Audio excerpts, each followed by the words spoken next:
ಹಚ್ಚ ಹಸಿರಿನ ತೋಟದ ನಡುವೆ ನಿಂತಿರುವ 30ಕ್ಕೂ ಹೆಚ್ಚು ವಯಸ್ಸಿನ ಅಡಿಕೆ ಮರಗಳಲ್ಲಿ ಒಂದು ಇಂದು ಮಳೆ ಮತ್ತು ಗಾಳಿಯ ರಭಸಕ್ಕೆ ನೆಲಕ್ಕುರುಳಿದೆ. ಸುಮಾರು 6 ರಿಂದ 7 ಗೊಂಚಲಿರುವ ಈ ಅಡಿಕೆ ಕಾಯಿಗಳು ಬೆಳೆದು ನಿಂತು ರೈತನಿಗೆ ಫಲ ಕೊಡುವ ಬದಲಾಗಿ ಮೌನ ಮತ್ತು ನೋವಿನ ಅನುಭವವನ್ನು ನೀಡಿವೆ.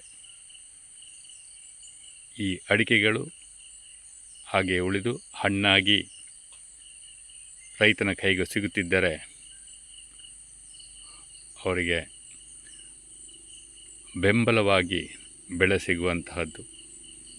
ಸುಮಾರು ಕಡಿಮೆ ಪಕ್ಷ ಸದ್ಯದ ಮಾರುಕಟ್ಟೆಯ ದರದಲ್ಲಿ 3 ರಿಂದ 4 ಸಾವಿರ ರೂಪಾಯಿಯಷ್ಟು ಬೆಲೆ ಕೊಡಬಹುದೆಂದು ನನ್ನ ಅಂದಾಜು.